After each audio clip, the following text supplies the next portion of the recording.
কাঁসাইয়ের কোলে দুলছে কাশ, সকাল হলেই ঝরে যাওয়া শিউলির গন্ধ।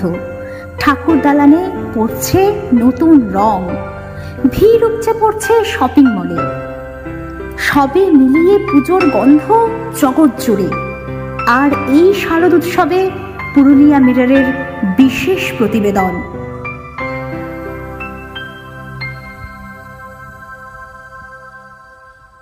হাতে গোনা আর মাত্র কয়েকটা দিন, এরপরই বঙ্গবাসী মেতে উঠবে দুর্গোৎসবে। কিন্তু এই উৎসবের আবহে বিষাদের সুর আরশা ব্লকের বামুনডিহা গ্রামের যোগীপাড়ায়। মন ভালো নেই ডাক শিল্পীদের, থিমের বাজারে যে কদর নেই তাদের, তাই তাদের বরাত নেই বললেই চলে। স্রেফ শিল্পকে বাঁচিয়ে রাখতে তারা চেষ্টা চালিয়ে যাচ্ছেন। একসময় বাঙালির শ্রেষ্ঠ উৎসব দুর্গাপুজো এলে তাদের নাওয়া খাওয়ার সময় থাকতো না। বাড়িতেই তৈরি হতো প্রতিমার চাল সাজ, মুকুট, হার, কানপাশা। প্রতি বছর মা উমার অঙ্গসজ্জা করে মাতৃ প্রতিমাকে ফুটিয়ে তোলেন দুর্গতি নাশিনীর রূপ। কিন্তু এখনও সেইভাবে বরাত না পাওয়ায় মন ভালো নেই তাদের। অভাব গ্রাস করেছে পরিবারগুলির মধ্যে। প্রায় 25 বছর ধরে এই শিল্পের সঙ্গে যুক্ত ওই যোগীপাড়ার শিল্পীরা। আগে বরাত মিললেও এখন সেভাবে বরাত পান না তারা।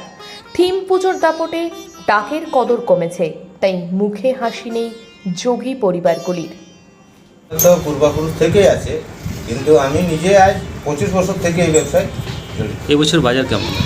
বছর বাজার আমাদের আগের থেকে বাজারটা ডাউন আসছে, কারণ আমাদের এগুলা পাড়া গ্রামে চলে, বা টাউনে যে মূর্তি যারা তৈরি করছে তারা বড় বড় মূর্তি করছে, সিনারি করছে, হোমের করছে, বা হয়তো প্লায়ার করছে, অনেক রকম মূর্তি এখন বিভিন্ন চলছে। তো সেই জন্য আমাদের এগুলা যারা মানে শোচনীয় মানুষ, তারা এইসব দিনে এখন ডাক সাজ কিনছে। এগুলো পাড়া গ্রামে পূর্বপুরুষদের আমল থেকে তাদের এই ডাকের কাজ চলছে, তবে আগের মতো আর সেরকম আয় হয় না।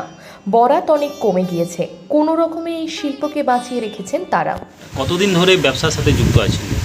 এই ব্যবসা থেকে আমরা আগে তো আমার বাবা করতে, তো তারপর বাবা থেকে আমরা শিখে নিয়ে প্রায় নিজেকে আমরা কাজ করছি। প্রায় 20-25 বছর হয়ে গেলো আমাদের কাজ করছি। মানে পূর্বপুরুষ ধরে আপনাদের ব্যবসা চলছে। আমাদের এই বছর ব্যবসা কেমন? বাজার কেমন? ব্যবসা বাজেট কত বছর থেকে এখন অবধি বায়না পেয়েছে? এখন ওই 6টা-7টা হয়েছে, আর প্রায় 5টা মতন হবে। আগে জেলার বিভিন্ন ব্লক তো বটেই, বরাত আসতো পড়শি রাজ্য ঝাড়খণ্ডের ধানবাদ, রাঁচি, রামগড় থেকেও। কিন্তু সেই সোনালি দিন আজ অতীত। আরশা থেকে দেবিলাল মাহাতোর রিপোর্ট, পুরুলিয়া মিরর।